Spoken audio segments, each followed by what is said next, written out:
ਵਾਹਿਗੁਰੂ ਜੀ ਕਾ ਖਾਲਸਾ, ਵਾਹਿਗੁਰੂ ਜੀ ਕੀ ਫਤਿਹ। ਵਾਹਿਗੁਰੂ ਜੀ ਕੀ ਫਤਿਹ। ਸਨਮਾਨਯੋਗ ਵਿਚਾਰਿਓ, ਅੱਜ ਦੀ ਗੁਰਮਤਿ ਕਲਾਸ ਵਿੱਚ ਆਪ ਜੀ ਨੂੰ ਜੀ ਆਇਆਂ। ਅੱਜ ਸੋਮਵਾਰ ਹੈ। ਹਰ ਸੋਮਵਾਰ ਅਸੀਂ ਸਵਾਲ ਜਵਾਬ ਦਾ ਸੈਸ਼ਨ ਰੱਖਦੇ ਹਾਂ। ਪਿਛਲੇ ਸਮੇਂ ਵਿੱਚ ਪੁੱਛੇ ਹੋਏ, ਆਪ ਜੀ ਨੂੰ ਭੇਜੇ ਹੋਏ ਸਵਾਲਾਂ ਦੇ ਜਵਾਬ ਇਸ ਸੈਸ਼ਨ ਵਿੱਚ ਦਿੱਤੇ ਜਾਂਦੇ ਹਨ। ਕੋਸ਼ਿਸ਼ ਸਾਰੇ ਪੈਨਲ ਮੈਂਬਰਸ ਦੀ ਇਹੋ ਹੀ ਹੁੰਦੀ ਹੈ ਕਿ ਇਹਨਾਂ ਦੇ ਜਵਾਬ ਬਹੁਤ ਹੀ ਸੋਚ ਕੇ ਵਿਚਾਰ ਕੇ, ਧਾਰਮਿਕ ਪੁਸਤਕਾਂ ਦੇ ਹਵਾਲੇ ਲੈ ਕੇ, ਇਤਿਹਾਸਿਕ ਪੁਸਤਕਾਂ ਦੇ ਹਵਾਲੇ ਲੈ ਕੇ, ਸ਼੍ਰੀ ਗੁਰੂ ਗ੍ਰੰਥ ਸਾਹਿਬ ਜੀ, ਭਾਈ ਗੁਰਦਾਸ ਜੀ, ਭਾਈ ਨੰਦ ਲਾਲ ਸਿੰਘ ਜੀ ਜਾਂ ਹੋਰ ਰਚਨਾਵਾਂ ਜਿੱਦਾਂ ਦੀਆਂ ਪੁਰਾਣਤ ਹਨ, ਉਹਨਾਂ ਤੋਂ ਲੈ ਕੇ ਇਹਨਾਂ ਦੇ ਜਵਾਬ ਦਿੱਤੇ ਜਾਣ। ਇਹ ਸਵਾਲ ਜਵਾਬ ਦਾ ਸਾਡਾ ਸਾਰਾ ਸੈਸ਼ਨ ਵੀਰ ਰਾਜਾ ਸਿੰਘ ਜੀ ਚਲਾਉਂਦੇ ਹਨ ਤੇ ਮੈਂ ਵੀਰ ਰਾਜਾ ਸਿੰਘ ਜੀ ਨੂੰ ਬੇਨਤੀ ਕਰ ਰਿਹਾ ਹਾਂ ਕਿ ਅੱਜ ਇਸ ਸਵਾਲ ਜਵਾਬ ਦੇ ਸੈਸ਼ਨ ਦੀ ਆਰੰਭਤਾ ਕੀਤੀ ਜਾਵੇ। ਵੀਰ ਰਾਜਾ ਸਿੰਘ ਜੀ, ਵਾਹਿਗੁਰੂ ਜੀ ਕਾ ਖਾਲਸਾ, ਵਾਹਿਗੁਰੂ ਜੀ ਕੀ ਫਤਿਹ। ਵਾਹਿਗੁਰੂ ਜੀ ਕੀ ਫਤਿਹ। ਇਕ ਓੰਕਾਰ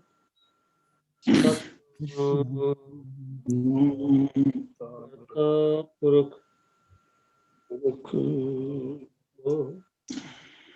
ਨਿਰਵੈਰ ਅਕਾਲ ਮੂਰਤ ਅਜੂਨੀ ਸੈਭੰ ਗੁਰ ਪ੍ਰਸਾਦ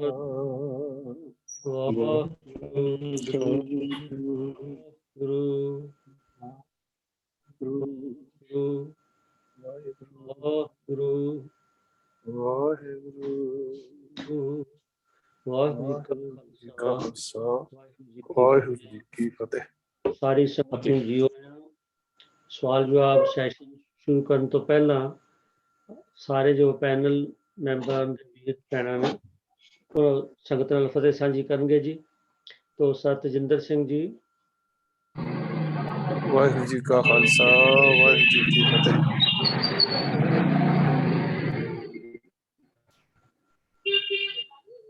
ਮਨਮੋਹਨ ਸਿੰਘ ਜੀ। ਵਾਹਿਗੁਰੂ ਜੀ ਕਾ ਖਾਲਸਾ, ਵਾਹਿਗੁਰੂ ਜੀ ਕੀ ਫਤਿਹ। ਜੀ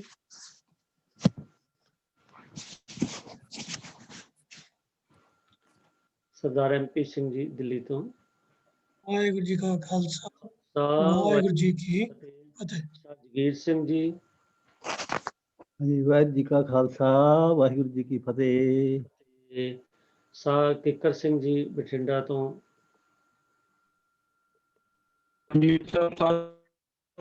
ਵਾਹਿਗੁਰੂ ਜੀ ਕੀ ਫਤਿਹ। ਭਾਈ ਖਾਲਸਾ ਫਤਿਹ ਜੀ। ਤੋਂ ਮੇਰੇ ਖਿਆਲ ਭੈਣ ਮਨਿੰਦਰ ਕੌਰ ਜੀ ਅਜੇ ਜੁਆਇਨ ਨਹੀਂ ਕੀਤੇ। ਹੈਗੇ ਆ ਜੀ, ਉਹ ਵੀ ਆ ਗਏ। ਭੈਣ ਮਨਿੰਦਰ ਕੌਰ ਜੀ ਸੰਗਤ ਨਾਲ ਫਤਿਹ ਸਾਂਝੀ ਕਰੋ ਜੀ। ਅਨਮਿਊਟ ਕਰ ਲਓ ਜੀ।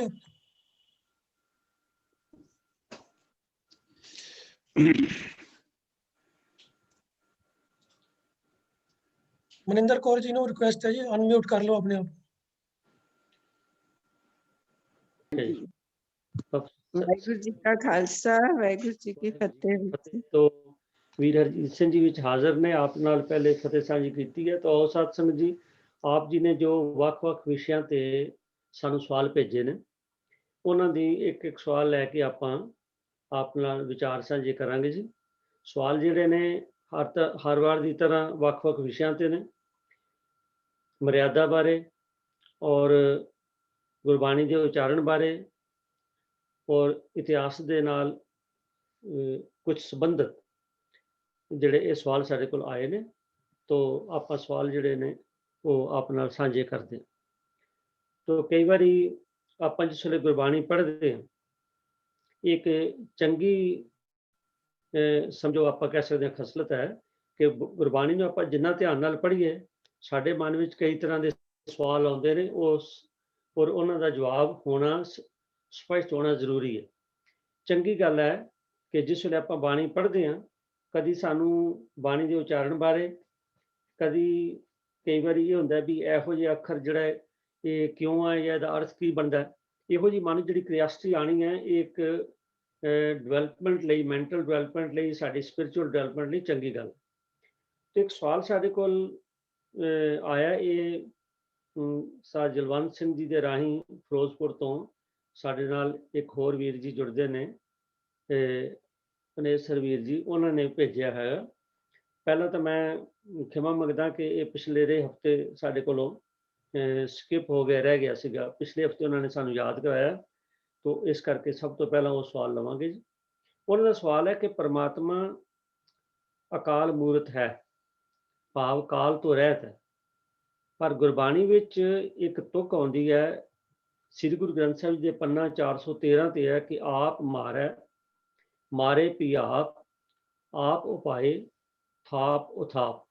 ਉਹ ਕਹਿੰਦੇ ਜੀ ਜਿਹੜਾ ਲਫ਼ਜ਼ ਆਪ ਮਰੇ ਹੈ, ਕਿਉਂਕਿ ਰੱਬ ਦਾ ਅਕਾਲ ਪੁਰਖ ਵਾਹਿਗੁਰੂ ਜੋ ਹੈ ਉਹ ਤਾਂ ਕਾਲ ਰਹਿਤ ਹੈ, ਨਾ ਉਹ ਜਨਮੇ ਨਾ ਉਹ ਮਰੇ। ਤਾਂ ਇਸ ਕਰਕੇ ਤੇ ਆਪ ਮਰਿਆ ਲਫ਼ਜ਼ ਜਿਹੜਾ ਆਇਆ, ਇਹਦੇ ਲਈ ਉਹ ਕਹਿੰਦੇ ਮੇਰੇ ਮਨ ਵਿੱਚ ਸ਼ੰਕਾ ਪੈਦੀ ਹੋਈ ਹੈ, ਤੇ ਮੈਨੂੰ ਇਹਦੇ ਬਾਰੇ ਤੁਸੀਂ ਦੱਸੋ ਵੀ ਇਹ ਕੀ, ਇਹਦਾ ਭਾਵ ਇੱਥੇ ਕੀ ਨਿਕਲਦਾ ਹੈ।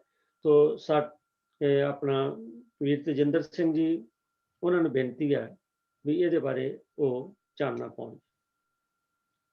ਵਾਹਿਗੁਰੂ ਜੀ ਕਾ ਖਾਲਸਾ, ਵਾਹਿਗੁਰੂ ਜੀ ਕੀ ਫਤਿਹ। ਗੁਰਬਾਣੀ ਦੇ ਵਿੱਚ ਜਦੋਂ ਅਸੀਂ ਕੋਈ ਸਾਡੇ ਮਨ ਦੇ ਵਿੱਚ ਸਵਾਲ ਪੈਦਾ ਹੁੰਦਾ ਹੈ, ਤਾਂ ਉਸ ਦਾ ਸਾਨੂੰ ਜਵਾਬ ਜੋ ਹੈ ਉਹ ਗੁਰਬਾਣੀ ਵਿੱਚੋਂ ਹੀ ਲੈਣਾ ਚਾਹੀਦਾ, ਕਿਉਂਕਿ ਗੁਰਬਾਣੀ ਸਾਡੇ ਸਾਰੇ ਸਵਾਲਾਂ ਦਾ ਜਿਹੜਾ ਹੈ ਉਹ ਜਵਾਬ ਦਿੰਦੀ ਹੈ। ਔਰ ਹਰ ਗੁਰਸਿੱਖ ਵਾਸਤੇ ਇਹ ਮਨ ਦੇ ਵਿੱਚ ਧਾਰਨਾ ਹੋਣੀ ਹੈ, ਵਿਸ਼ਵਾਸ ਹੋਣਾ ਕਿ ਗੁਰਬਾਣੀ 'ਚ ਕਿਤੇ ਵੀ ਜਿਹੜੀ ਹੈ ਉਹ ਕੰਟਰਾਡਿਕਸ਼ਨ ਨਹੀਂ ਹੈ, ਔਰ ਗੁਰਬਾਣੀ ਇੱਕ ਸਾਰ ਹੈ, ਔਰ ਸਾਰੇ ਸਾਨੂੰ ਸਵਾਲਾਂ ਦਾ ਜਵਾਬ ਦਿੰਦੀ ਹੈ। ਇਹ ਜਿਵੇਂ ਵੀਰ ਜੀ ਨੇ ਕਿਹਾ ਕਿ ਜਦੋਂ ਅਸੀਂ ਆਰੰਭਤਾ ਵਿੱਚ ਮੂਲ ਮੰਤਰ ਵਿੱਚ ਅਸੀਂ ਦੇਖਦੇ ਹਾਂ ਕਿ ਉਹ ਅਕਾਲ ਮੂਰਤ ਹੈ, ਔਰ ਅਕਾਲ ਮੂਰਤ ਹੋਣ ਕਰਕੇ ਉਹ ਕਦੀ ਮਰਦਾ ਨਹੀਂ, ਨਾ ਉਹ ਮਰੇ ਨਾ ਜਾਏ, ਕਿ ਉਹ ਸਾਰੇ ਜਗ੍ਹਾ ਦੇ ਉੱਪਰ ਜ਼ਰਰੇ ਜ਼ਰਰੇ ਦੇ ਵਿੱਚ ਉਸਦੀ ਹੋਂਦ ਜਿਹੜੀ ਹੈ ਉਹ ਬਰਕਰਾਰ ਹੈ। ਫਿਰ ਇਹ ਭੁਲੇਖਾ ਜਦੋਂ ਸਾਡੇ ਮਨ ਵਿੱਚ ਆਉਂਦਾ ਹੈ, ਤੇ ਸਾਨੂੰ ਇਸ ਨੂੰ ਸਮਝਣ ਵਾਸਤੇ ਗੁਰਬਾਣੀ ਦੇ ਵਿੱਚ ਜਾਣਾ ਪੈਂਦਾ ਹੈ। ਜੇ ਅਸੀਂ ਇਸ ਜਿਹੜਾ ਆਸਾ ਰਾਗ ਦੇ ਵਿੱਚ ਸ਼ਬਦ ਹੈ ਗੁਰੂ ਨਾਨਕ ਪਾਤਸ਼ਾਹ ਦਾ, ਇਸ ਨੂੰ ਵਿੱਚੋਂ ਅਸੀਂ ਰੋਸ਼ਨੀ ਲਈਏ, ਗਾਈਡੈਂਸ ਲਈਏ, ਤਾਂ ਉਹ ਸਾਨੂੰ ਫਰਮਾਉਂਦੇ ਹਨ ਪਹਿਲੇ ਪਦੇ ਵਿੱਚ ਵੀ, ਏਕ ਮਰੈ ਪੰਚੈ ਮਿਲ ਰੋਵੈ ਹਉਮੈ ਜਾਏ ਸ਼ਬਦ ਮਲ ਧੋਵੈ, ਕਿ ਇੱਕ ਪ੍ਰਾਣੀ ਮਰਦਾ ਹੈ ਤੇ ਉਸਦੇ ਸਾਕ ਸੰਬੰਧੀ ਮਿਲ ਕੇ ਰੋਂਦੇ ਹਨ। ਹਉਮੈ ਜਾਏ ਸ਼ਬਦ ਮਲ ਧੋਵੈ, ਪਰ ਜਿਹੜੇ ਮਨੁੱਖ ਗੁਰੂ ਦੇ ਸ਼ਬਦ ਵਿੱਚ ਜੁੜ ਕੇ ਮੋਹ ਦੀ ਮੈਲ ਨੂੰ ਆਪਣੇ ਮਨ ਤੋਂ ਧੋ ਲੈਂਦੇ ਹਨ, ਉਹਨਾਂ ਦੀ ਹਉਮੈ ਦੂਰ ਹੋ ਜਾਂਦੀ ਹੈ।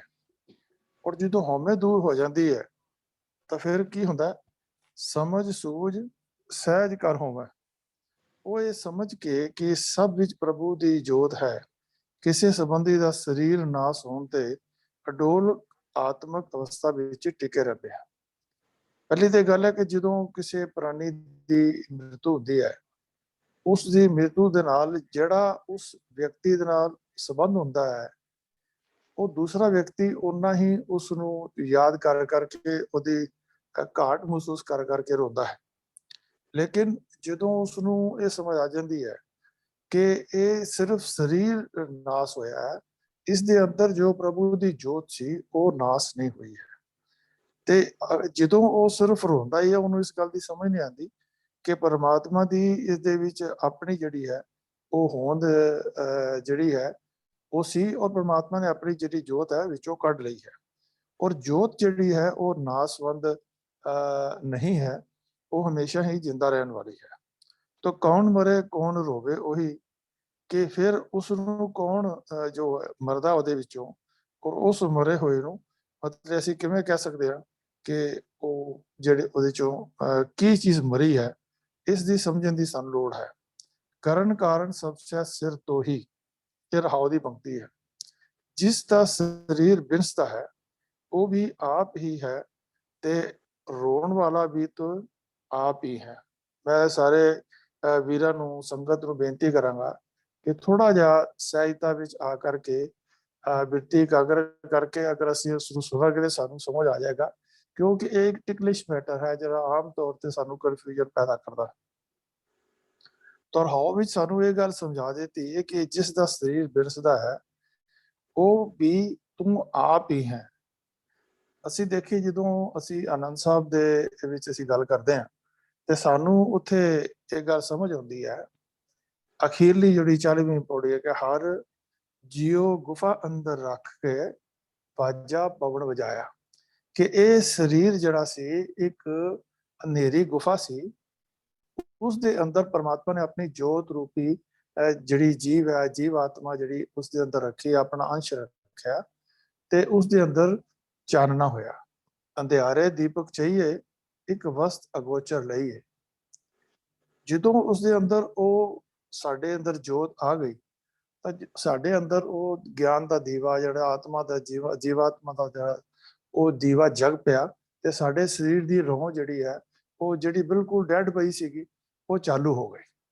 ਅਦਰਵਾਈਜ਼ ਜਦ ਤੱਕ ਪਰਮਾਤਮਾ ਦੀ ਅੰਸ਼ ਸਾਡੇ ਅੰਦਰ ਨਹੀਂ ਆਉਂਦੀ ਉਦੋਂ ਤੱਕ ਜਿਹੜੀ ਹੈ ਉਹ ਅਸੀਂ ਇੱਕ ਬਿਲਕੁਲ ਮਤਲਬ ਡੈਡ ਮਾਸ ਦਾ ਟੁਕੜਾ ਹੀ ਹੈਗਾ। ਤੇ ਇਸ ਦੇ ਅੱਗੇ ਸਾਨੂੰ ਦੱਸਦੇ ਨੇ ਕਿ ਮੂਏ ਕੋ ਰੋਵੇ ਦੁੱਖ ਕੋਏ, ਜਿਵੇਂ ਅਸੀਂ ਦੇਖਿਆ ਅੱਗੇ ਕਿ ਜੇ ਕੋਈ ਮੋਏ ਨੂੰ ਰੋਂਦਾ ਹੈ ਤਾਂ ਅਸਲ ਵਿੱਚ ਆਪਣਾ ਦੁੱਖ ਫਰੋਲਦਾ ਹੈ। ਜੋ ਰੋਵੇ ਸੋ ਰੋਵੇ ਜਿਸ ਬੇਦਨ ਹੋਏ, ਜਿਸ ਬੀਤੀ ਜਾਣੇ ਪ੍ਰਭ ਸੋਏ।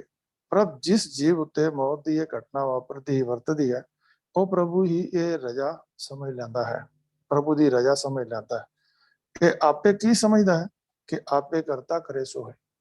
ਸੋ ਅਸੀਂ ਮੋਟੇ ਤੌਰ ਤੇ ਸਮਝੀਏ ਕਿ ਸਾਡੇ ਅੰਦਰ ਜਿਹੜੀ ਚੀਜ਼ ਮਰੀ ਹੈ, ਅਸੀਂ ਸਰੀਰ ਇੱਕ ਪਹਿਲਾਂ ਹੀ ਡੈਡ ਮਤਲਬ ਡਿਵੈਲਪਿੰਗ ਸੀਗਾ, ਅਸੀਂ ਸਾਡੇ ਅੰਦਰ ਅਜੇ ਪ੍ਰਾਣ ਨਹੀਂ ਸਨਾਏ ਤੇ ਉਹ ਪ੍ਰਾਣ ਜਿਹੜੇ ਹਨ ਉਹ ਜੀਵਾਤਮਾ ਦੇ ਰੂਪ ਅੰਦਰ ਸਾਡੇ ਅੰਦਰ ਆਏ ਤੇ ਜਿਹੜੀ ਚੀਜ਼ ਮਰੀ ਹੈ ਕਿਉਂਕਿ ਸਾਡੇ ਸਰੀਰ ਦੇ ਵਿੱਚ ਉਹ ਪਰਮਾਤਮਾ ਦਾ ਆਪਣੀ ਅੰਸ਼ ਹੈ ਤੇ ਹਰ ਇੱਕ ਚੀਜ਼ ਜਿਹੜੀ ਹੈ ਜੇਤਾ ਕੀਤਾ ਤੇਤਾ ਨਾ ਵੇ ਨਵੇਂ ਨਾਹੀ ਕੋ ਥਾਉ, ਕੋਈ ਐਸੀ ਜਗ੍ਹਾ ਨਹੀਂ ਜਿੱਥੇ ਪਰਮਾਤਮਾ ਦੀ ਹੋਂਦ ਨਹੀਂ ਹੈ।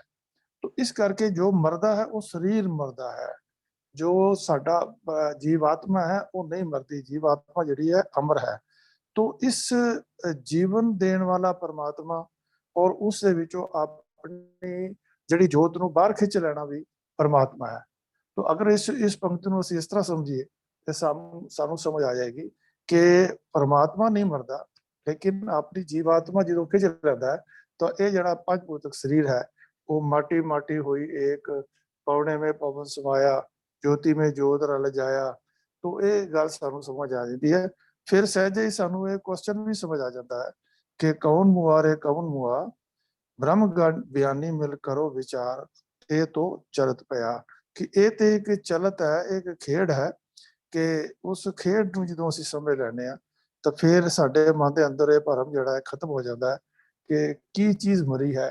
जे जिसनों ये गल समझ आ जाती है वो फिर रोंदा नहीं है, वो एक प्रभु की रजा समझदा है और प्रभु की रजा समझ के असीं कहना कि भाना वापर गया। भाना माफ ये उसके सिस्टम विच सीगा कि उसने जदों मनुख के अंदरों श्वास कढ़ ले जान तो बाकी जिहड़ा शरीर है वो मर जाता है, उसनों संस्कार कर दिंदे आ। तो जदों संस्कार करने आ ते वो जिहड़ी पौंड दे विच पौंड जानी है, मिट्टी दे मिट्टी जानी है, वो सारी जिहड़ी है वो क्रिया जिहड़ी हुंदी है तो उस शरीर जिहड़ा है उसनों असीं संस्कार करना है। जीवात्मा जिहड़ी है वो हमेशा ही जिहड़ी है वो अमर है तो वो उसने ही इस मोए हुए शरीर दे विच जान पा करके इहदे विच साडे जिहड़ियां पांच जिहड़े इस गुफा दे अंदर अपना रख करके साडे अंदरों 9 दरवाजे जिहड़े हैं वो प्रगट कीते और 10वां गुप्त रखाया जिहड़ा ज्ञान दा दरवाजा है वो ज्ञान भी साडे अंदर उस जीवात्मा करके ही है। तो ये समझना जिस वेले देखो जिस वेले शरीर निकल गया विचों, जिवें मान लो जीवे असीं दीवे दा एग्जाम्पल ले लैंदे कि दीवा पिया होया है, लैंप पिया होया है, उस दे विच जद तक इग्निशन नहीं है, उसनूं लाइट नहीं है ते ओह हनेरा ही है, वो कुछ भी नहीं है।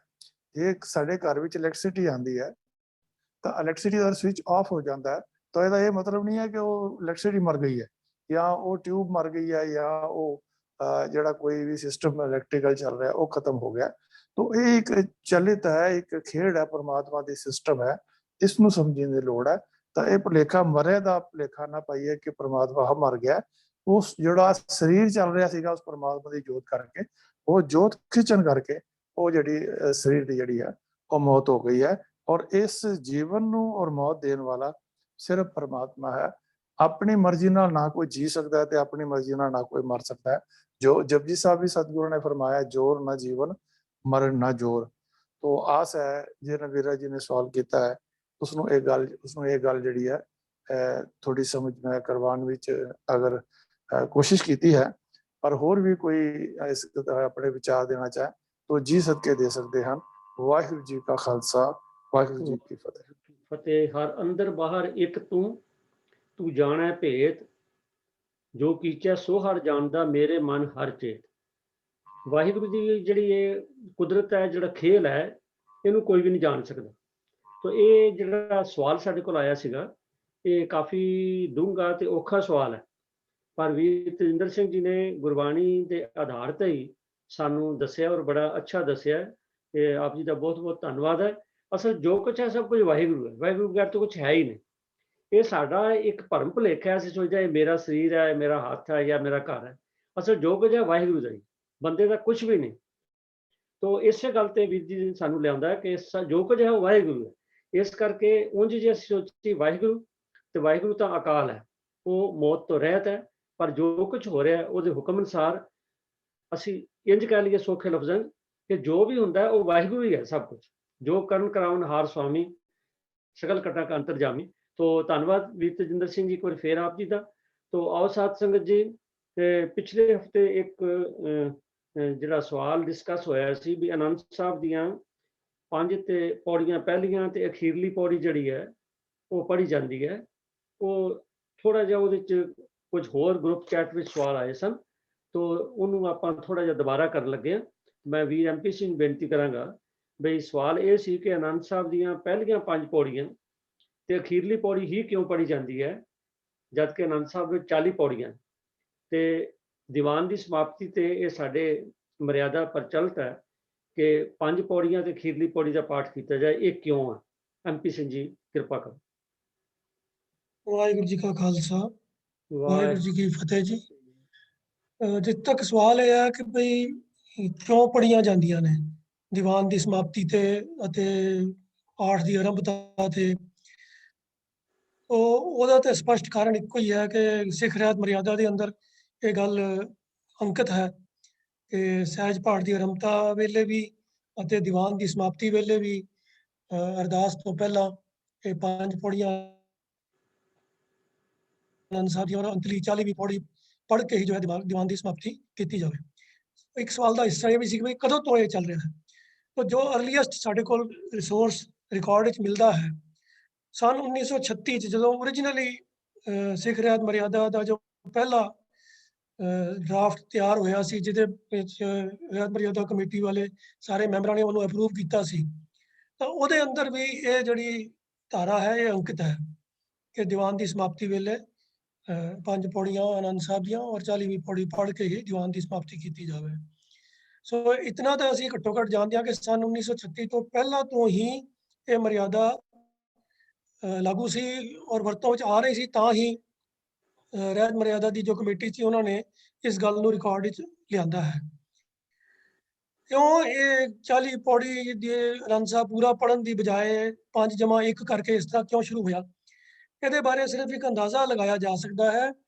ਉਹ ਇਹ ਹੈ ਕਿ ਭਈ ਸਾਡੇ ਸਮਾਜ ਦੇ ਅੰਦਰ ਇਹ ਪੁਰਾਣੇ ਜਿਹੜੇ ਖਾਸ ਤੌਰ ਤੇ ਸਾਡੇ ਗੁਆਂਢੀ ਸਮਾਜ ਦੇ ਅੰਦਰ ਵੀ ਇਹ ਇੱਕ ਮਰਿਆਦਾ ਜਾਂ ਸਮਝ ਲਓ ਇੱਕ ਮਨੌਤ ਚੱਲਦੀ ਆ ਰਹੀ ਹੈ ਕਿ ਜਦੋਂ ਕੋਈ ਕਿਸੇ ਲੰਬੇ ਰਚਨਾ ਜਾਂ ਕਿਸੇ ਲੰਬੇ ਗ੍ਰੰਥ ਦਾ ਪੂਰਾ ਪਾਠ ਨਾ ਕੀਤਾ ਜਾ ਸਕਦਾ ਹੋਵੇ, ਤਾਂ ਉਹਦੇ ਵਿੱਚੋਂ ਸੰਖੇਪ ਜਿਹਾ ਸੁਨੇਹਾ ਲੈਣਾ ਹੋਵੇ, ਤਾਂ ਉਹ ਆਮ ਤੌਰ ਦੇ ਉੱਤੇ ਉਹਦਾ ਆਰੰਭਕ ਹਿੱਸਾ ਇੱਕ ਪੜ੍ਹ ਕੇ ਤੇ ਫਿਰ ਅੰਤਲਾ ਜੋ ਇੱਕ ਹਿੱਸਾ ਹੁੰਦਾ ਹੈ ਉਹਨੂੰ ਪੜ੍ਹ ਕੇ ਤੇ ਆਪਣਾ ਮਨ ਦੀ ਤਸੱਲੀ ਕਰਨ ਵਾਸਤੇ ਸਮਝੋ ਇਹ ਕਰ ਲੈਂਦੇ ਹਨ ਕਿ ਚਲੋ ਜਿੰਨਾ ਅਸੀਂ ਇਹਦੇ ਵਿੱਚੋਂ ਸੇਧ ਲੈ ਸਕੇ ਹਾਂ, ਜਿੰਨਾ ਗਿਆਨ ਹਾਸਲ ਕਰ ਸਕੇ ਹਾਂ, ਉਹ ਅਸੀਂ ਇਹਦੇ ਚੋਂ ਕਰ ਲਿਆ ਹੈ ਤੇ ਉਹਨੂੰ ਅੱਧ ਵਿਚਾਲੇ ਨਹੀਂ ਛੱਡਿਆ, ਅਸੀਂ ਅੰਤਲੀ ਪੌੜੀ ਪੜ੍ਹ ਕੇ ਬਾਣੀ ਦੀ ਸਮਾਪਤੀ ਕਰ ਲਈ ਹੈ।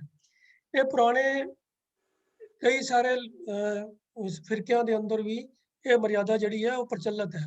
ਇਹਦੀ ਇੱਕ ਮਿਸਾਲ ਤੁਸੀਂ ਦੇਖ ਸਕਦੇ ਹੋ ਕਿ ਜੋ ਰਹਿਰਾਸ ਸਾਹਿਬ ਦਾ ਸਰੂਪ ਹੈ, ਜੋ ਰਹਿਤ ਮਰਿਆਦਾ ਦੇ ਵਿੱਚ ਵੀ ਅੰਕਿਤ ਹੈ, ਕਿ ਭਈ 9 ਸ਼ਬਦ ਪਹਿਲੇ ਜੋ ਗੁਰੂ ਗ੍ਰੰਥ ਸਾਹਿਬ ਦੇ ਵਿੱਚ ਹਨ ਅੰਕਿਤ ਹਨ, ਜੋ ਆਪਣਾ ਰਾਗਾਂ ਦੀ ਬਾਣੀ ਆਰੰਭ ਹੋਣ ਤੋਂ ਪਹਿਲਾਂ। ਉਸ ਤੋਂ ਬਾਅਦ ਫਿਰ ਕਵਿਓਬਾਜ ਬੇਨਤੀ ਚੌਪਈ ਹੈ, ਤੇ ਉਸ ਤੋਂ ਬਾਅਦ ਜਿਹੜਾ ਸਵਈਆ ਔਰ ਦੋਹਰਾ ਔਰ ਸਵਈਆ ਪੜ੍ਹੇ ਜਾਂਦੇ ਹਨ। ਫਿਰ ਉੱਥੇ ਵੀ 5 ਪੌੜੀਆਂ ਆਨੰਦ ਸਾਹਿਬ ਦੀਆਂ ਔਰ 40ਵੀਂ ਪੌੜੀ ਪੜ੍ਹ ਕੇ ਫਿਰ ਉਸ ਤੋਂ ਬਾਅਦ ਇੱਕ ਜੋ ਹੈ ਸ਼ਲੋਕ ਪੜ੍ਹਿਆ ਜਾਂਦਾ ਹੈ, ਤੇਰਾ ਕੀਤਾ ਜਾਤੋ ਨਹੀਂ। ਤੇ ਉਸ ਤੋਂ ਬਾਅਦ ਜੋ ਅੰਤਲਾ ਸ਼ਲੋਕ ਹੈ ਗੁਰੂ ਗ੍ਰੰਥ ਸਾਹਿਬ ਜੀ ਦਾ, ਨਾਨਕ ਨਾਮ ਮਿਲੇ ਜੀਵਾ ਤਨ ਮਨ ਥੀਵੇ ਹਰਿਆ, ਉੱਥੇ ਪੜ੍ਹ ਕੇ ਜੋ ਹੈ ਸਿੱਖ ਜਿਹੜੀ ਸ਼੍ਰੋਮਣੀ ਕਮੇਟੀ ਦੁਆਰਾ ਪ੍ਰਕਾਸ਼ਿਤ ਜੋ ਰਹਿਰਾਸ ਹੈ ਉਹਦੇ ਵਿੱਚ ਇਹ ਸਰੂਪ ਲਿਖਿਆ ਹੈ। ਪਰ ਜਿਵੇਂ ਆਪ ਜਾਣਦੇ ਹੋ ਕਿ ਰਹਿਰਾਸ ਦੇ ਅਨੇਕਾਂ ਸਰੂਪ ਸਾਡੇ ਸਿੱਖ ਸਮਾਜ ਦੇ ਅੰਦਰ ਪ੍ਰਚਲਿਤ ਹਨ। ਕਈ ਡੇਰਿਆਂ ਦੇ ਵਿੱਚ, ਕਈ ਤਾਂ ਉਹ ਇਸ ਤੋਂ ਵਧੇਕ ਵੀ ਵਿੱਚ ਬਾਣੀਆਂ ਮਿਲਾ ਕੇ ਪੜ੍ਹਦੇ ਹਨ। ਤਾਂ ਉਹਨਾਂ ਦੀ ਜੋ ਧਾਰਨਾ ਹੁੰਦੀ ਸੀ ਉਹ ਹਮੇਸ਼ਾ ਹੀ ਹੁੰਦੀ ਸੀ ਵੀ ਜਿਹੜੀ ਵੀ ਉਹ ਰਚਨਾ ਐਡ ਕਰ ਰਹੇ ਸਨ, ਉਹ ਆਰੰਭਕ ਰਚਨਾ ਜਾਂ ਉਹਦੀ ਅਖੀਰਲੀ ਰਚਨਾ ਨੂੰ ਐਡ ਕਰ ਦਿੰਦੇ ਸਨ। ਜਿਵੇਂ ਚੌਪਈ ਕਵਿਓਬਾਜ ਬੇਨਤੀ ਤੋਂ ਬਾਅਦ ਉਹ ਕਿਰਪਾ ਕਰੀ ਹੰਫਰ ਜਗ ਮਾਤਾ ਵਾਲਾ 2-3 ਪੌੜੀਆਂ ਜਿਹੜੀਆਂ ਅੰਤਲੀਆਂ ਪੌੜੀਆਂ ਚਰਿਤਰੋ ਪਕਿਆਂ ਦੀਆਂ ਨੇ, ਉਹਨਾਂ ਨੇ ਐਡ ਕਰ ਦਿੱਤੀਆਂ। ਇਸੇ ਤਰ੍ਹਾਂ ਹੀ ਰਾਮਾ ਅਵਤਾਰ ਅਤੇ ਕ੍ਰਿਸ਼ਨਾ ਅਵਤਾਰ ਦੇ ਵਿੱਚੋਂ ਬਿਲਕੁਲ ਗ੍ਰੰਥ ਦੀ ਜੋ ਅਖੀਰਲੀਆਂ 1-2 ਪੌੜੀਆਂ ਨੇ ਉਹ ਵੀ ਉਹਦੇ 'ਚ ਐਡ ਕਰ ਦਿੱਤੀਆਂ। ਤਾਂ ਇਸ ਤਰੀਕੇ ਨਾਲ ਇਹ ਧਾਰਨਾ ਇਹ ਨਜ਼ਰ ਆਉਂਦੀ ਸੀ ਕਿ ਵੀ ਸੰਗਤ ਦੇ ਅੰਦਰ ਇਹ ਵਿਸ਼ਵਾਸ ਸੀ ਕਿ ਜੇ ਕਿਸੇ ਰਚਨਾ ਦਾ ਅੰਤਲਾ ਅਸੀਂ ਸ਼ਲੋਕ ਜਾਂ ਅੰਤਲੀ ਪੌੜੀ ਪੜ੍ਹ ਲਈ ਹੈ ਤਾਂ ਸਮਝੋ ਅਸੀਂ ਉਸ ਬਾਣੀ ਦਾ ਕੁਝ ਜੋ ਲਾਭ ਹੈ ਉਹ ਹਾਸਲ ਕਰ ਲਿਆ ਹੈ। ਇਹ ਭਾਵੇਂ ਹੈ ਮਨ ਦੀ ਧਾਰਨਾ ਹੀ, ਪਰ ਧਾਰਨ ਮਨ ਦੇ ਮਗਰ ਲੱਗ ਕੇ ਹੀ ਕਈ ਚੀਜ਼ਾਂ ਮਰਿਆਦਾਵਾਂ ਪ੍ਰਚਲਿਤ ਹੋ ਜਾਂਦੀਆਂ ਨੇ। ਤਾਂ ਜਿਹੜੀ ਮਰਿਆਦਾ ਸੰਗਤ ਵਿੱਚ ਬਹੁਤ ਲੰਬੇ ਸਮੇਂ ਤੋਂ ਪ੍ਰਚਲਿਤ ਹੋ ਜਾਵੇ, ਉਹ ਸਾਨੂੰ ਕੁਦਰਤੀ ਜੀ ਆਪਣੇ ਲੱਗਦੀ ਹੈ ਕਿ ਵੀ ਉਹ ਸਾਡੇ ਪਾਰਟ ਐਂਡ ਪਾਰਸਲ ਮਰਿਆਦਾ ਤਾਂ ਹੈ ਹੀ ਹੈ। ਸਾਡੇ ਆਲੇ ਦੁਆਲੇ ਅਸੀਂ ਦੇਖ ਸਕਦੇ ਹਾਂ ਗੁਰਦੁਆਰਿਆਂ ਦੇ ਅੰਦਰ ਵੀ ਕਈ ਐਸੀਆਂ ਮਰਿਆਦਾਵਾਂ ਨੇ ਜਿਨ੍ਹਾਂ ਨੂੰ ਜੇ ਪੂਰਨ ਤੌਰ ਦੇ ਉੱਤੇ ਸਿੱਖੀ ਸਿਧਾਂਤਾਂ ਦੇ ਪਰ ਕਸਵੱਟੀ ਦੇ ਉੱਤੇ ਪਰਖਿਆ ਜਾਵੇ ਤੇ ਉਹ ਉਹਦੇ ਉੱਤੇ ਪੂਰੀਆਂ ਉਤਰਦੇ ਨਹੀਂ ਨੇ। ਪਰ ਫਿਰ ਵੀ ਕਿਉਂਕਿ ਬੜੇ ਸਾਲਾਂ ਤੋਂ, ਬਲਕਿ ਮੈਂ ਕਹਾਂਗਾ ਕਈ ਦਹਾਕਿਆਂ ਤੋਂ ਉਹ ਪ੍ਰਚਲਿਤ ਨੇ, ਤਾਂ ਉਹਨੂੰ ਬਦਲਣ ਦੀ ਜ਼ਰੂਰਤ ਕੋਈ ਨਹੀਂ ਕਰ ਸਕਦਾ। ਜਿਵੇਂ ਦਰਬਾਰ ਸਾਹਿਬ ਦੇ ਅੰਦਰ ਹੁਣ ਦੁੱਧ ਦੇ ਨਾਲ ਫਰਸ਼ ਧੋਤਾ ਜਾਂਦਾ ਹੈ, ਸਿੱਖ ਮਤ ਦੇ ਅੰਦਰ ਇਸ ਚੀਜ਼ ਦੀ ਕੋਈ ਮਹੱਤਤਾ ਹੈ ਹੀ ਨਹੀਂ ਹੈ। ਪਰ ਅੱਜ ਤੁਸੀਂ ਕਿਸੇ ਨੂੰ ਕਹਿ ਕੇ ਵੇਖੋ ਕਿ ਵੀ ਇਹ ਦੁੱਧ ਨਾਲ ਧੋਣਾ ਬੰਦ ਕਰ ਦਿਓ, ਇਹਦਾ ਕੋਈ ਯੂਜ਼ ਨਹੀਂ ਹੈ, ਤਾਂ ਉਹ ਨਾਮੁਮਕਿਨ ਵਰਗੀ ਗੱਲ ਹੈ। ਤਾਂ ਆਰੰਭ ਕਿਵੇਂ ਹੋਇਆ ਸੀਗਾ, ਉਹ ਸੰਗਤ ਦੇ ਅੰਦਰ ਜੋ ਇਹ ਮਨ ਦੇ ਅੰਦਰ ਧਾਰਨਾ ਹੈ ਕਿ ਜੇ ਅੰਤਲੀ ਪੌੜੀ ਪੜ੍ਹ ਲਈ ਜਾਵੇ ਤੇ ਬਾਣੀ ਦਾ ਲਾਭ ਜਿਹੜਾ ਪ੍ਰਾਪਤ ਹੋ ਜਾਂਦਾ ਹੈ। ਇਹ ਸ਼ਾਇਦ ਗੱਲ ਜੁੜੀ ਉੱਥੋਂ ਹੀ ਸੀਗੀ ਕਿਉਂਕਿ ਹੁਣ ਬਾਣੀ ਆਨੰਦ ਸਾਹਿਬ 40 ਪੌੜੀਆਂ ਦੀ ਹੈ, ਇਹ 40 ਪੌੜੀਆਂ ਰੋਜ਼ ਪੜ੍ਹਨੀਆਂ ਤਾਂ ਜਿਹੜਾ ਹੈ ਕਿ ਉਸਨੂੰ ਹਰ ਦੀਵਾਨ ਦੀ ਸਮਾਪਤੀ ਤੇ ਹਰ ਮੌਕੇ ਤੇ ਪੜ੍ਹਨਾ ਸ਼ਾਇਦ ਮੁਮਕਿਨ ਜਾਂ ਪ੍ਰੈਕਟੀਕਲ ਨਹੀਂ ਸੀਗਾ। ਤਾਂ ਇਸ ਕਰਕੇ ਇਹਨੂੰ ਇਹ 5 ਕਰ ਲਿਆ ਗਿਆ। ਤੋ ਜਿਵੇਂ ਹੁਣੇ ਚੈਟ ਵਿੱਚ ਵੀ ਇੱਕ ਵੀਰ ਜੀ ਨੇ ਗੱਲ ਕੀਤੀ, ਉਹ ਮੈਨੂੰ ਵੀ ਯਾਦ ਆ ਗਈ ਹੈ ਕਿ ਜਦੋਂ ਬਚਪਨ ਵਿੱਚ ਅਸੀਂ ਲੋਕ ਛੋਟੇ ਬੱਚੇ ਸੀ ਤੇ ਸਭ ਤੋਂ ਪਹਿਲੇ ਸਾਨੂੰ ਕੀ ਸਿਖਾਇਆ ਜਾਂਦਾ ਸੀਗਾ ਕਿ 5 ਪੌੜੀਆਂ ਜਪਜੀ ਸਾਹਿਬ ਦੀਆਂ ਯਾਦ ਕਰ ਲਵੋ ਤੇ ਉਸ ਤੋਂ ਬਾਅਦ ਸ਼ਲੋਕ ਪਵਨ ਗੁਰੂ ਪਾਣੀ ਪਿਤਾ ਪੜ੍ਹ ਲਓ। ਤੇ ਬਈ 5 ਪੌੜੀਆਂ ਜਪਜੀ ਦੀਆਂ ਪੜ੍ਹ ਕੇ ਤੇ ਅੱਗੋਂ ਸ਼ਲੋਕ ਪੜ੍ਹ ਲਿਆ ਤੇ ਚਲੋ ਉਹਨਾਂ ਨੂੰ ਤਸੱਲੀ ਹੋ ਜਾਂਦੀ ਸੀ ਵੀ ਹਾਂ ਜਪਜੀ ਸਾਹਿਬ ਦਾ ਕੁਝ ਹਿੱਸਾ ਪੜ੍ਹ ਕੇ ਸਮਾਪਤੀ ਇਹਨਾਂ ਨੇ ਕਰ ਲਈ ਹੈ। ਤਾਂ ਅੱਧ ਵਿਚਾਲੇ ਛੱਡਣ ਦਾ ਰਿਵਾਜ ਨਹੀਂ ਸੀ ਹੁੰਦਾ ਇਹ ਸੀਗਾ ਵੀ ਚਲੋ ਜਿਹੜੀ ਬਾਣੀ ਸ਼ੁਰੂ ਕੀਤੀ ਹੈ ਉਹ ਹੁਣ ਜਿੰਨੀ ਕੁ ਪੜ੍ਹ ਸਕਦੇ ਹੋ ਪੜ੍ਹ ਲਓ ਤੇ ਉਹਦੇ ਅੰਤਲਿਆਂ ਨਾਲ ਪੜ੍ਹ ਲਓ। ਤਾਂ ਇਹ 5 ਦੀ ਮਰਿਆਦਾ ਸ਼ਾਇਦ ਇਸ ਤਰੀਕੇ ਬਣੀ ਹੋਵੇ, ਇਹ ਸਿਰਫ ਇੱਕ ਸਾਡਾ ਅੰਦਾਜ਼ਾ ਹੈ। ਬਾਕੀ ਕਦੋਂ ਤੋਂ ਹੈ ਇਹ, ਜਿਵੇਂ ਮੈਂ ਬੇਨਤੀ ਕੀਤੀ ਹੈ ਕਿ ਸਨ 1936 ਤੋਂ ਪਹਿਲਾਂ ਦੀ ਇਹ ਜ਼ਰੂਰ ਮਰਿਆਦਾ ਲਾਗੂ ਸੀ, ਜਿਹਨੂੰ ਰਹਿਤ ਮਰਿਆਦਾ ਕਮੇਟੀ ਨੇ ਉਦੋਂ ਅੰਕਿਤ ਵੀ ਕਰ ਦਿੱਤਾ। तो आस है कि इतनी कुछ जानकारी जो मेरे को अवेलेबल सी वो आप जी प्रवान करोगे जी। इस तो बाद जो किसी को होर सज्जन को जानकारी होवे तो जरूर ये वाधा कर सकते हैं जी। सरदार कृपाल सिंह जी हैंड रेज कर रहे हैं, जो उन्होंने कोल कोई बारे जानकारी होवे तो भी साझी कर दें जी। वाहिगुरू जी का खालसा वाहिगुरू जी की फतेह। मेरे ख्याल बाद च ले लो क्वेश्चन। ਵਾਹਿ ਖਾਲਸਾ ਵਾਹਿ ਫਤਿਹ। ਮੈਂ ਤਾਂ ਸਿਰਫ ਇੱਕ ਕਮੈਂਟ ਹੀ ਕਰਨਾ। ਦੇਖੋ ਜਿੰਨੀਆਂ ਵੀ ਜੋ ਪਾਲ ਸਿੰਘ ਜੀ ਨੇ ਵੀ ਜੋ ਇਨਪੁਟ ਦਿੱਤੀ ਹੈ, ਅਸਲ 'ਚ ਗੱਲ ਇਹ ਆ ਵੀ ਗੱਲ ਉਹੀ ਆਦੀ ਮੁੜ ਕੇ ਉੱਥੇ ਆਉਂਦੀ ਹੈ ਵੀ ਇੱਕ ਵਾਰੀ ਟ੍ਰੈਡੀਸ਼ਨ ਚੱਲ ਜਾਏ। ਵੀਰ MPC ਨੇ ਦੱਸਿਆ ਕਿ ਇਹ ਤਾਂ ਚਲੋ ਬਾਣੀ ਪੜ੍ਹਨ ਦੀ ਹੈ, ਬਾਣੀ ਤਾਂ ਭੋਜਨ ਹੈ ਤੇ ਉਹ ਜਿੰਨਾ ਵੀ ਛਕ ਲਓ ਓਨਾ ਹੀ ਮਤਲਬ ਥੋੜ੍ਹਾ। ਤੇ ਪਰ ਕਈ ਇਹੋ ਜਿਹੀਆਂ ਹੋਰ ਗੱਲਾਂ ਨੇ ਜਿਵੇਂ ਵੀਰ ਜੀ ਨੇ ਦੱਸਿਆ, ਪਰ ਉਹ ਮਰਿਆਦਾ ਚਾਲੂ ਹੋ ਗਈ ਹੈ। ਪਤਾ ਵੀ ਹੈ ਵੀ ਉਹ ਠੀਕ ਨਹੀਂ ਹੈ, ਪਰ ਉਹਨੂੰ ਬੰਦ ਕਰਨਾ ਜਿਹੜਾ ਹੈ ਉਹ ਮੇਰੇ ਖਿਆਲ ਹੈ ਵੀ ਪੰਥ ਦੇ ਵੱਸ ਦੀ ਗੱਲ ਨਹੀਂ ਰਹਿੰਦੀ। ਕਈ ਬਹੁਤ ਸਾਰੀਆਂ ਇਹੋ ਜਿਹੀਆਂ ਗੱਲਾਂ, ਕੁਝ ਇਹੋ ਜਿਹੀ ਹੋਰ ਟ੍ਰੈਡੀਸ਼ਨਸ ਨੇ। ਬੜੀ ਪੁਰਾਣੀ ਗੱਲ ਹੈ, ਟਰੋੜਾ ਸਾਹਿਬ ਨਾਲ ਡਿਸਕਸ ਹੋਈ, ਉਹ ਕਹਿੰਦੇ ਅਸੀਂ ਖੁਦ ਮੰਨਦੇ ਹਾਂ, ਪਰ ਜੇ ਅਸੀਂ ਇਹਨਾਂ ਨੂੰ ਸਟਾਪ ਕਰਦੇ ਹਾਂ ਤੇ ਸਾਨੂੰ ਤੇ ਸੰਗਤ ਮਤਲਬ ਰਹਿਣ ਨਹੀਂ ਦਿੰਦੀ। ਸੋ ਗੱਲ ਤੇ ਆ ਵੀ ਜਿੰਨਾ ਚਿਰ ਗੁਰਬਾਣੀ ਦਾ ਸਹੀ ਪ੍ਰਚਾਰ ਜਿਹੜਾ ਹਰ ਇੱਕ ਤੱਕ ਨਹੀਂ ਪਹੁੰਚਦਾ, ਗੁਰਬਾਣੀ ਨੇ ਸਾਨੂੰ ਐਨਲਾਈਟਨ ਕਰਨਾ, ਵਰਨਾ ਅਸੀਂ ਜਿਵੇਂ ਬਾਕੀ ਵੀ ਕੌਮਾਂ ਕਰਦੀਆਂ ਨੇ, ਅਸੀਂ ਵੀ ਉਸੇ ਤਰ੍ਹਾਂ ਟ੍ਰੈਡੀਸ਼ਨ ਫਾਲੋ ਕਰਦੇ ਹਾਂ ਬਹੁਤ ਸਾਰੀਆਂ, ਪਰ ਗੁਰਬਾਣੀ ਜਿਹੜੀ ਆ, ਗੁਰਬਾਣੀ ਇਸ ਜਗ ਵਿੱਚ ਚਾਨਣ। ਜਿੰਨਾ ਚਿਰ ਗੁਰਬਾਣੀ ਦਾ ਪ੍ਰਚਾਰ ਨਹੀਂ ਹੁੰਦਾ, ਹਰ ਹਿਰਦੇ ਵਿੱਚ ਨਹੀਂ ਪਹੁੰਚਦਾ, ਉਹਨਾਂ ਚਿਰ ਇਹ ਗੱਲਾਂ ਜਿਹੜੀਆਂ ਨੇ ਇਹ ਮਿਟਦੀਆਂ ਨੇ। ਜਿਉਂ-ਜਿਉਂ ਬਾਣੀ ਦੀ ਸਮਝ ਆਏਗੀ, ਕਿਉਂ ਉਹ ਮਨੁੱਖ ਜਿਹੜਾ ਉਹ ਆਪਣੇ ਆਪ ਨੂੰ ਪਤਾ ਲੱਗ ਜਾਏਗਾ ਕੀ ਹੈ। ਪਰ ਫਿਲਹਾਲ ਕਿਉਂਕਿ ਜਿਹੜੇ ਕਈ ਵਾਰੀ ਇਹੋ ਜਿਹੇ ਕੌਮੀਅਤ ਲੈਵਲ ਤੇ ਫੈਸਲੇ ਜਿਹੜੇ ਨੇ ਪ੍ਰਵਾਨ ਹੋ ਹੀ ਜਾਂਦੇ ਨੇ, ਭਾਵੇਂ ਜਿਸ ਲਹਿਜੇ 'ਚ ਵੀ ਹੋਣ, ਤਾਂ ਉਹਨਾਂ ਨੂੰ ਕਈ ਵਾਰੀ ਸਟਾਪ ਕਰਨਾ ਬੜਾ ਔਖਾ ਹੁੰਦਾ। ਹਾਂ, ਬਾਕੀ ਜਿਵੇਂ ਹੁਣ ਆਪਾਂ ਦੇਖਦੇ ਹਾਂ ਕਿ ਵੈਸੇ ਤਾਂ ਕੋਈ ਦਿਨ ਫਿਕਸ ਨਹੀਂ, ਸਾਰੇ ਦਿਨ ਬਰਾਬਰ ਨੇ, ਪਰ ਫਿਰ ਵੀ ਗੁਰਦੁਆਰਿਆਂ ਦੇ ਵਿੱਚ ਜਿਸ ਵੇਲੇ ਸੰਗਰਾਂਦ ਵਾਲੇ ਦਿਨ ਪਾਠ ਕੀਤਾ ਜਾਂਦਾ 12 ਮਾਹ ਦਾ, ਕੇਵਲ ਉਹਨਾਂ ਚੋਂ ਇੱਕ ਬੰਦ ਜਿਹੜਾ, ਜੇ ਮਾਝ ਰਾਗ ਹੈ ਉਹਦੇ 14 ਬੰਦ ਨੇ, ਤੇ ਕੇਵਲ ਇੱਕੋ ਬੰਦ ਜਿਹੜਾ ਉਸ ਮਹੀਨੇ ਨਾਲ ਜਿਹਦੇ 'ਚ ਨਾਮ ਮਿਲਦਾ ਲੱਗਦਾ, ਉਹ ਆਪਾਂ ਪੜ੍ਹਦੇ ਨੇ। ਹਾਲਾਂਕਿ ਉਹ ਵੀ ਇੱਕ ਸੰਪੂਰਨ ਬਾਣੀ ਹੈ ਤੇ ਸੰਪੂਰਨ ਹੀ ਪੜ੍ਹਨੀ ਚਾਹੀਦੀ, ਪਰ ਕਿਉਂਕਿ ਟ੍ਰੈਡੀਸ਼ਨ ਚੱਲ ਪਈਆਂ ਨੇ ਉਸੇ ਤਰ੍ਹਾਂ ਚੱਲ ਰਹੀਆਂ ਨੇ। ਤੋ ਸਤਿਗੁਰੂ ਕਿਰਪਾ ਕਰੇ ਸਾਨੂੰ ਗੁਰਬਾਣੀ ਦੀ ਲਾਈਟ ਜਿਹੜੀ ਹੈ ਸੋਝੀ ਮਿਲੇ, ਸਾਡਾ ਜੀਵਨ ਠੀਕ ਹੋ ਜਾਏ। ਧੰਨਵਾਦ ਜੀ। ਤੋ ਵੀ ਐਮਪੀ ਸਿੰਘ ਜੀ ਆਪ ਜੀ ਦਾ ਵੀ, ਸਾਹਿਬ ਕਿਰਪਾਲ ਸਿੰਘ ਜੀ ਆਪ ਜੀ ਦਾ ਵੀ। ਤੋ ਇੱਕ ਹੋਰ ਅਗਲਾ ਜਿਹੜਾ ਸਵਾਲ ਹੈ ਸਾਧ ਸੰਗਤ ਜੀ ਨੈਕਸਟ, ਉਹ ਹੈ ਗੁਰਬਾਣੀ ਦੇ ਉਚਾਰਨ ਸੰਬੰਧੀ, ਕਿਉਂਕਿ ਗੁਰਬਾਣੀ ਵਿੱਚ ਵੱਖ-ਵੱਖ ਲੈਂਗੁਏਜਸ ਨੇ ਔਰ ਵੱਖ-ਵੱਖ ਢੰਗ ਨੇ ਗੁਰਬਾਣੀ ਨੂੰ ਲਿਖਣ ਦੇ, ਤੇ ਇਸ ਕਰਕੇ ਉਹਨਾਂ ਨੂੰ ਸਮਝਣ ਲਈ ਬੜੇ ਮਨ ਵਿੱਚ ਸਵਾਲ ਪੈਦਾ ਹੋਣਾ ਕੁਦਰਤੀ ਨੇ। ਸਾਹਿਬ ਪ੍ਰੇਮ ਸਿੰਘ ਜੀ ਜਲੰਧਰ ਤੋਂ, ਉਹਨਾਂ ਨੇ ਸਾਨੂੰ ਸਵਾਲ ਭੇਜਿਆ ਸੀ ਕਿ ਸ੍ਰੀ ਗੁਰੂ ਗ੍ਰੰਥ ਸਾਹਿਬ ਜੀ ਦੇ ਪੰਨਾ 706 ਉਹਦੇ 'ਚ ਇੱਕ ਸ਼ਲੋਕ ਆਉਂਦਾ ਹੈ ਕਿ ਈਦਣ ਕੀਤੋਂ ਮੂੰਹ ਘਣਾ, ਇਹ ਜਿਹੜਾ ਹੈਗਾ ਇਹਨੂੰ, ਇਸ ਸ਼ਲੋਕ ਨੂੰ ਪੂਰਾ ਕਿਵੇਂ ਉਚਾਰਨ ਕਰਨਾ। ਮੈਂ ਬੇਨਤੀ ਕਰ ਰਿਹਾ ਆਪਣਾ ਠਿੱਕਰ ਸਿੰਘ ਜੀ ਨੂੰ ਵੀ ਉਹ ਕਿਰਪਾ ਕਰਕੇ ਸਾਨੂੰ ਦੱਸਣ ਵੀ ਇਹਨੂੰ ਕਿਸ ਤਰ੍ਹਾਂ ਉਚਾਰਨ ਕਰਨਾ।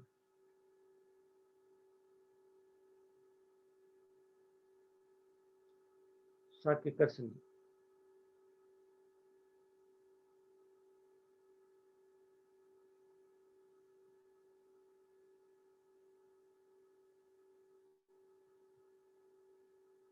किक्कर सिंह जी सामने नहीं आ रहे।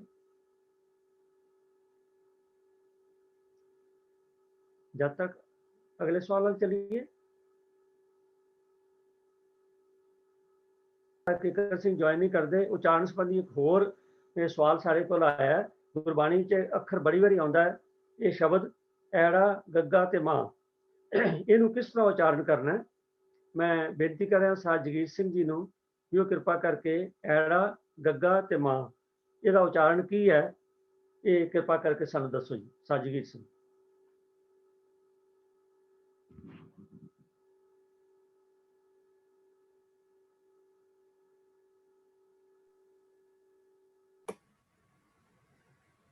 ਹਾਂਜੀ ਜਗੀਰ ਸਿੰਘ ਜੀ। ਤੁਹਾਡਾ ਪੇਜ ਡਿਸਪਲੇ ਕਰਾ ਦਿੱਤਾ, ਤੁਸੀਂ ਆਪਣੀ ਗੱਲ ਕਰੋ ਜੀ। ਅਗੰਮ ਦਾ ਅਰਥ ਹੈ ਇੰਦਰੀਆਂ ਤੋਂ ਪਰੇ ਭਾਗ ਪ੍ਰਭੂ ਪਰਮਾਤਮਾ। ਉਚਾਰਨ ਹੈਗਾ ਅਗੰਮ। ਇੱਕ ਇਸੇ ਸਪੈਲਿੰਗ ਇਹੀ ਨੇ, ਆੜਾ ਗੱਗਾ ਮਮਾ। ਇਹਦੇ ਅਰਥ ਹੈਗੇ ਨੇ ਹੋਰ ਵੱਖਰੇ। ਪਹਿਲਾਂ ਆਪਾਂ ਬਾਣੀ ਪੜ੍ਹ ਲਈਏ, ਪੰਕਤੀ ਪੜ੍ਹ ਲਈਏ। ਅਗਮ ਨਿਗਮ ਸਤਿਗੁਰੂ ਦਿਖਾਇਆ। ਪਹਿਲਾਂ ਇਹਦੇ ਆਪਾਂ ਹੁਣ ਅਰਥ ਕਰਾਂਗੇ ਵੀ ਜਿਹੜਾ ਅਗਮ ਦਾ ਮਤਲਬ ਇੱਥੇ ਇੰਦਰੀਆਂ ਤੋਂ ਪਰੇ ਪ੍ਰਭੂ ਬਣਦਾ ਜਾਂ ਨਹੀਂ ਬਣਦਾ, ਜਾਂ ਇਹਦਾ ਕੀ ਅਰਥ ਬਣਦਾ। ਇਸੇ ਅਗਮ ਨਿਗਮ, ਨਿਗਮ ਕਹਿੰਦੇ ਨੇ ਵੇਦ ਨੂੰ, ਅਗਮ ਕਹਿੰਦੇ ਨੇ ਸ਼ਾਸਤਰਾਂ ਨੂੰ। ਹਿੰਦੂਆਂ ਦੇ 4 ਵੇਦ ਨੇ, 6 ਸ਼ਾਸਤਰ ਨੇ, 18 ਸਿਮਰਤੀਆਂ ਨੇ ਤੇ 27 ਪੁਰਾਣ ਨੇ। ਇਹ ਜਿਹੜਾ ਅਗਮ ਹੈਗਾ, ਇਸ ਨੂੰ ਅਗਮ ਆੜਾ ਗੱਗੇ ਤੋਂ ਨਾ ਹਲਕਾ ਜਿਹਾ ਵਿਸਰਾਮ ਲਾ ਕੇ ਅਗਮ, ਅਗਮ ਨਿਗਮ ਸਤਿਗੁਰੂ ਦਿਖਾਇਆ। ਦੂਸਰੀ ਪੰਕਤੀ ਹੈ, ਪਹਿਲਾ ਆਗਮ ਨਿਗਮ ਨਾਨਕ ਆਖ ਸੁਨਾਏ, ਪੂਰੇ ਗੁਰ ਕਾ ਬਚਨ ਉੱਪਰ ਆਇਆ। ਇੱਥੇ ਵੀ ਇੱਥੇ ਆੜੇ ਨੂੰ ਕੰਨਾ ਲੱਗਿਆ ਹੋਇਆ। ਜਿਸ ਤਰ੍ਹਾਂ ਕਈ ਥਾਂ ਦੇ ਉੱਤੇ ਹੁੰਦਾ ਪਾਤਾਲ, ਕਈ ਥਾਂ ਦੇ ਉੱਤੇ ਪਤਾਲ ਹੁੰਦਾ ਜੀ। ਇਸੇ ਤਰ੍ਹਾਂ ਅਗਮ ਤੇ ਆਗਮ, ਇਹ ਕੰਨਾ ਆੜੇ ਨੂੰ ਇੱਕ ਥਾਂ ਤੇ ਕੰਨਾ ਲੱਗਿਆ ਹੋਇਆ, ਇੱਕ ਥਾਂ ਤੇ ਕੰਨਾ ਨਹੀਂ ਲੱਗਿਆ ਹੋਇਆ। ਇਹਨਾਂ ਦੋਹਾਂ ਸ਼ਬਦਾਂ ਦਾ ਅਰਥ ਹੈਗਾ ਸ਼ਾਸਤਰ। ਹਿੰਦੂ ਧਰਮ ਦੀਆਂ ਕਿਤਾਬਾਂ ਹੈਗੀਆਂ ਨੇ ਇਹ। ਤੇ ਪਹਿਲਾਂ ਆਗਮ ਨਿਗਮ ਨਾਨਕ ਆਖ ਸੁਨਾਏ, ਪੂਰੇ ਗੁਰ ਕਾ ਬਚਨ ਉੱਪਰ ਆਇਆ। ਫਿਰ ਅਗਲੀ ਪੰਕਤੀ ਹੈ ਆਗਮ ਨਿਰਗਮ। ਇੱਥੇ ਨਿਰਗਮ ਲਿਖਿਆ ਹੋਇਆ, ਨਿਗਮ ਨਹੀਂ ਲਿਖਿਆ, ਨਿਰਗਮ। ਜੋਤਕ ਜਾਣੈ ਬਹੁ ਬਹੁ ਵਿਆਹ ਕਰਨਾ। ਇਹਨਾਂ ਤਿੰਨਾਂ ਪੰਕਤੀਆਂ ਦੇ ਵਿੱਚ ਜਿਹੜਾ ਸ਼ਬਦ ਆਇਆ ਅਗਮ ਤੇ ਆਗਮ, ਇਹਦਾ ਅਰਥ ਹੈਗਾ ਸ਼ਾਸਤਰ, ਉਚਾਰਨ ਹੈਗਾ ਅਗਮ। ਇਹਨੂੰ ਅਗਮ ਪਾਠ ਨਹੀਂ ਕਰਨਾ ਹੈਗਾ ਜੀ। ਇਸ ਤਰ੍ਹਾਂ ਮਤਲਬ ਇਸ ਅਗਮ ਦੇ ਦੋ ਉਚਾਰਨ ਨੇ, ਦੋ ਇਹਦੇ ਅਰਥ ਨੇ। ਪਹਿਲਾਂ ਆਪਾਂ ਇਹਦਾ ਅਰਥ ਕਰਾਂਗੇ, ਫਿਰ ਜੇ ਇਹਦਾ ਅਰਥ ਪਰਮਾਤਮਾ ਹੈ ਤਾਂ ਇਹਨੂੰ ਅਗਮ ਪਾਠ ਕਰਾਂਗੇ, ਜਿਹਦਾ ਅਰਥ ਹੈਗਾ ਸ਼ਾਸਤਰ, ਫਿਰ ਇਹਨੂੰ ਉਹਦਾ ਪਾਠ ਕਰਾਂਗੇ ਅਗਮ। ਇੱਕ ਤੀਜੇ ਰੂਪ ਦੇ ਵਿੱਚ ਵੀ ਗੁਰਬਾਣੀ ਦੇ ਵਿੱਚ ਇਹੀ ਸ਼ਬਦ ਆਇਆ ਆਗਮ। ਪ੍ਰਭ ਮਨ ਚੌ ਭਿਆ ਪ੍ਰਭ ਆਗਮ ਸੁਣਿਆ। ਉੱਥੇ ਆਗਮ ਦਾ ਅਰਥ ਹੈਗਾ ਆਉਣਾ, ਸੰਸਾਰ ਦੇ ਵਿੱਚ ਆਉਣਾ। ਇੱਥੇ ਵੀ ਪਾਠ ਆਗਮ ਹੀ ਕਰਾਂਗੇ। ਇਸ ਤਰ੍ਹਾਂ ਵਾਹਿਗੁਰੂ ਜੀ ਕਾ ਖਾਲਸਾ, ਵਾਹਿਗੁਰੂ ਜੀ ਕੀ ਫਤਿਹ। तो ਧੰਨਵਾਦ ਵੀਰ ਜਗੀਰ ਸਿੰਘ ਜੀ। ਅਗਮ ਲਫ਼ਜ਼ ਜਿਹੜਾ ਹੈ ਉਹਨਾਂ ਨੇ ਜਿਸ ਤਰ੍ਹਾਂ ਦੱਸਿਆ ਹੈ, ਜਿੱਥੇ ਵਾਹਿਗੁਰੂ ਲਈ ਆਵੇ ਟਿੱਪੀ ਲਗਾ ਕੇ ਅਗਮ ਬੋਲਣਾ, ਸਵਾਏ ਐਕਸੈਪਸ਼ਨ ਜਿਹੜੀਆਂ ਉਹਨਾਂ ਨੇ ਦੱਸੀਆਂ ਨੇ। ਧੰਨਵਾਦ ਜੀ ਬਹੁਤ ਬਹੁਤ ਆਪ ਜੀ ਦਾ। ਤੋ ਸਾਧ ਸੰਗਤ ਜੀ, ਇੱਕ ਸਵਾਲ ਹੋਰ ਜਿਹੜਾ ਹੈ, ਇਹ ਆਮ ਅਸੀਂ ਪੜ੍ਹਦੇ ਹਾਂ ਔਰ ਇਹਦਾ ਕੀਰਤਨ ਵੀ ਕੀਤਾ ਜਾਂਦਾ ਹੈ, ਤੇ ਇਹਦੇ ਬਾਰੇ ਕਨਫਿਊਜ਼ਨ ਵੀ ਆਉਂਦਾ। ਉਹ ਹੈ ਕਿ ਸਿੰਘ ਜੀ ਹੁਣ ਕਨੈਕਟ ਹੈਗੇ ਨੇ, ਜੇ ਦੁਬਾਰਾ ਉਹਨਾਂ ਨਾਲ ਗੱਲ ਕਰਨੀ ਤੇ